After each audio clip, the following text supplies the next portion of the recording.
میں مسرت جبین ایک پروفیسر، ایک کونسلر، ریکی ماسٹر، موٹیویشنل اسپیکر اور ایک کامیاب بزنس وومن آپ کے سامنے حاضر ہوں اور آپ کی فرمائش پر یہ پروگرام پیش کر رہی ہوں۔ میں آپ سے یہ درخواست کرتی ہوں کہ یہ پروگرام آپ شروع سے آخر تک دیکھیں، اس کو نوٹ کریں اور دیکھیں کہ میں کیسے ایک کامیاب بزنس وومن بنی۔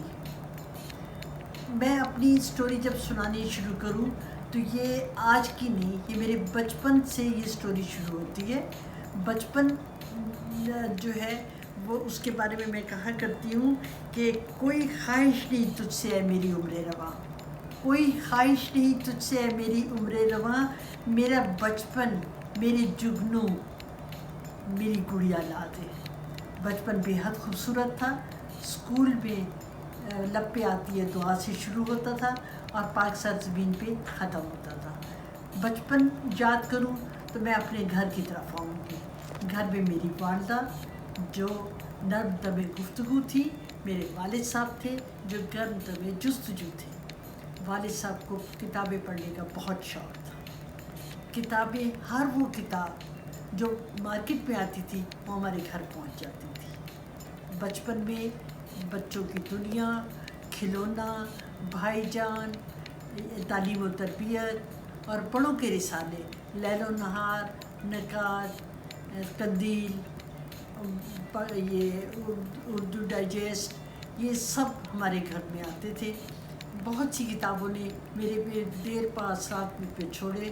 ان میں سے سب سے جو اہم کتاب تھی وہ چائنا کے ایک ڈاکٹر تھے، ان کی لکھی ہوئی تھی، جس کا اردو ترجمہ ہمارے پاکستان میں آیا تھا، جینے کی اہمیت۔ دوسری کتاب جو تھی وہ فرینچ رائٹر کی تھی، آندرے موور کی تھی، جس کا اردو ترجمہ جینے کا قرینہ۔ تیسری کتاب جس نے مجھ پہ بہت اثر کیا وہ تھی ڈیل کارنیگی کی لکھی ہوئی stop worrying and start living. اس کا میں نے اردو ترجمہ بھی کیا تھا۔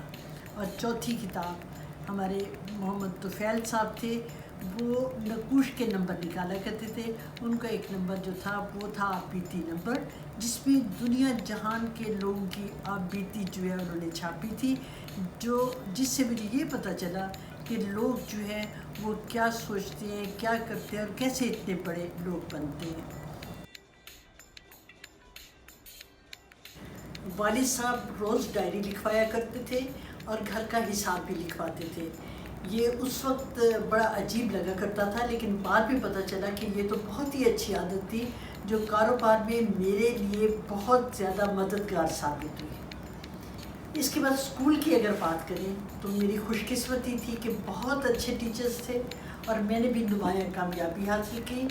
کالج جب گئی تو کالج میں بھی میری ٹاپ پوزیشن تھی اور نام جو ہے وہ ڈسٹنکشن بورڈ پہ لکھا گیا۔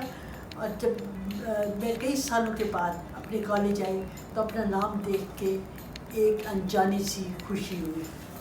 بی اے کرنے کے بعد university M S C applied psychology میں داخلہ لیا۔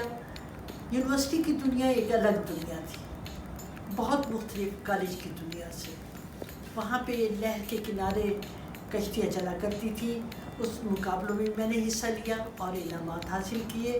راوی کے کنارے بھی بوٹنگ کی، اور آپ آج کل موبائل ہیں آپ کے پاس، لیپ ٹاپ وغیرہ ہیں، ٹیبلیٹس ہیں، اس زمانے میں یہ سب کچھ نہیں ہوا کرتا تھا، اس لیے ہمیں ٹائپنگ کے کورس کرنے پڑتے تھے اور اسی طرح کے اور بہت سے کورس کرتے ہوئے ہم نے اپنا ٹائم جو ہے گزارا۔ پروفیسر سے مجھے بہت اچھی لگتی تھی اور میرا جی چاہتا تھا کہ میں اسی طرح کالج یا یونیورسٹی میں پڑھاؤں، وہ میری آئیڈیل تھی اور اللہ کا شکر ہے کہ یہ میری خواہش بعد میں پوری ہوئی۔ جب اس کے لیے کالج کی ویکینسیز نکلی اور میں نے اپلائی کیا، انٹرویو دینے گئی، تو مجھے یہ پتہ چلا کہ 3 دن انٹرویو ہوتے رہے اور اتنی بڑی لسٹ میں صرف میری فرسٹ ڈویژن ایف اے میں تھی اور میٹرک میں بھی صرف چند لوگوں کی فرسٹ ڈویژن تھی۔ اس سے مجھے بہت خود اعتمادی ملی، یہ خود اعتمادی ساری زندگی میرے کام آتی رہی۔ کالج میں اور یونیورسٹی میں پڑھانا بہت اچھا لگتا ہے۔ اس لیے کہ ہر سال نئے اسٹوڈنٹس آتے ہیں اور یہ نئے اسٹوڈنٹ جو ہوتے ہیں یہ انسان کو جوان رکھتے ہیں۔ میں نے یونیورسٹی میں بہت انجوائے کیا، لیکن اس کے باوجود میرا جی چاہتا تھا کہ کچھ اور نیا ہو۔ اگرچہ میں کاؤنسلنگ کرتی تھی، ریکی ماسٹر بھی تھی اور پروگرام جو ہے وہ کرتی رہتی تھی، لیکن اس کے باوجود ایک نئی دنیا، میرا جی چاہتا تھا ساری دنیا کی سیر کروں۔ میرا جی چاہتا تھا کہ پاکستان کی اتنی اچھی پروڈکٹس ہیں، ان کو پوری دنیا میں متعارف کرواؤں۔ تو اب اس کا کیا طریقہ تھا؟ اس کا یہی طریقہ تھا کہ میں بزنس کی طرف آؤں، لیکن کیسے آؤں؟ اس کے لیے تو مجھے ریٹائرمنٹ لینی پڑتی تھی۔ بہرحال میں نے وقت سے پہلے ریٹائرمنٹ لے لی۔ اب ریٹائرمنٹ کے بعد بزنس کرنا ہے تو کیسے کرنا ہے؟ تعلیم تھی، تجربہ نہیں تھا۔ تجربہ کرنے کے لیے مجھے مختلف کورسز میں نے کیے، آن لائن ایسے لوگوں سے کانٹیکٹ رکھے جو کہ بزنس سے متعلق تھے۔ میں نے پوری دنیا کا جغرافی دیکھا، اس کی ہسٹری دیکھی اور مختلف ایسے لوگوں سے ملی جو کہ کامیاب بزنس مین اور وومن تھے۔ اب میں ریٹائرمنٹ کے بعد اس ریسرچ کرتی رہی کہ مجھے کیسے کون سا مجھے پروڈکٹ جو ہے وہ سلیکٹ کرنی چاہیے۔ تو اب اس وقت میرے سامنے کچھ سوالات تھے، ایسی میں پروڈکٹ سلیکٹ کروں جو کہ مجھے سارا سال ملتی رہے۔ مثلا اگر میں فروٹ کی کرتی ہوں تو فروٹ چند مہینے ہوتے ہیں، ڈرائی فروٹ کی کرتی ہوں تو وہ صرف سردیوں میں آ رہے ہیں۔ تو ایک ایسا آئٹم مجھے سلیکٹ کرنا تھا جو مجھے سارا سال ملے، اور ایسا آئٹم جو کم قیمت پہ ملے، ایسا آئٹم جس کو کہ مجھے سٹور کرنے کی ضرورت نہ پڑے۔ بڑے سٹور رومز میرے پاس تھے نہیں، وہ کم جگہ گھیرے، اور پھر ایسا آئٹم جس کو لوگ بڑی آسانی سے خرید سکیں، ان کی قوت خرید سے زیادہ نہ ہو، خوشی خوشی وہ خرید سکیں۔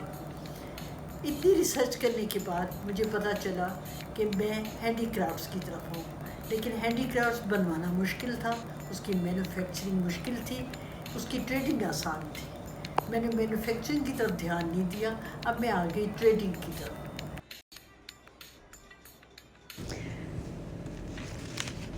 ناظرین، میں نے آپ کو بتایا تھا کہ میں نے بزنس کے لیے ہینڈی کرافٹس کا انتخاب کیا۔ یقیناً آپ سوچ رہے ہوں گے کہ ہینڈی کرافٹس کیا ہوتے ہیں۔ میں آپ کو بتاتی ہوں۔ ہاتھ سے بنائی ہوئی کاریگروں کی مصنوعات کو ہینڈی کرافٹ کہا جاتا ہے۔ پاکستان کے ہینڈی کرافٹس اپنی نفاست اور خوبصورتی کی وجہ سے ساری دنیا میں مشہور ہیں۔ آئیے میں آپ کو پاکستانی ہینڈی کرافٹس دکھاتی ہوں۔ چند سال میں ہی کندن جیولری نے سونے کی جگہ لے لی ہے۔ اب تو دلہن بھی کندن جیولری پہنے ہوئے نظر آتی ہے۔ پاکستانی جیولرز دیدہ زیب ڈیزائن میں جیولری تیار کر رہے ہیں۔ دنیا تو اونٹ کی ہڈی پھینک دیتی ہے، مگر پاکستانی کاریگر ایسا نہیں کرتے، وہ اونٹ کی ہڈی سے ڈیکوریشن پیسز تیار کر رہے ہیں۔ اگر آپ نے پاکستانی کاریگروں کی مہارت دیکھنی ہے تو ان کے لکڑی کے بنے ہوئے ہینڈی کرافٹس دیکھیے۔ ان کرافٹس کی وجہ سے پاکستانی کاریگر ساری دنیا میں چھا گئے ہیں۔ چنری کے دوپٹے اور سوٹ سندھ کی اسپیشلٹی ہے۔ آج کل لون اور کاٹن سے بھی بنائے جا رہے ہیں۔ ہاتھ کی کڑھائی سے بنے ہوئے خوبصورت خرسے خواتین کی اولین پسند ہیں۔ پہلے پشاوری چپل صرف مرد حضرات پہنتے تھے، مگر اب خواتین بھی پہن رہی ہیں۔ سندھ کی جانب سے پاکستان اور دنیا کے لیے اجرک ایک بہت بڑا تحفہ ہے۔ یہ وہاں کا سمبل ہے۔ آج کل اجرک کے ڈیزائن کشن کورز، مگ اور ٹائلوں پر بھی بنائے جا رہے ہیں۔ پاکستان کے پریشیس اور سیمی پریشیس سٹونز کی جیولری دنیا بھر میں پسند کی جاتی ہے۔ اگر آپ نے پاکستانیوں کا کمال دیکھنا ہے تو پھر ان کے کاپر اور براس کے بنے ہوئے ہینڈی کرافٹس دیکھیے۔ ٹریڈیشنل سوات کے بنے ہوئے رگز، رنرز، ہینڈ بیگز بھی دیکھنے سے تعلق رکھتے ہیں۔ آج کل جس ہینڈی کرافٹ کی دنیا میں واہ واہ ہو رہی ہے وہ بلو پوٹری ہے، جو نہ صرف ڈیکوریشن میں بلکہ ڈنر سیٹ میں بھی دستیاب ہے۔ اونکس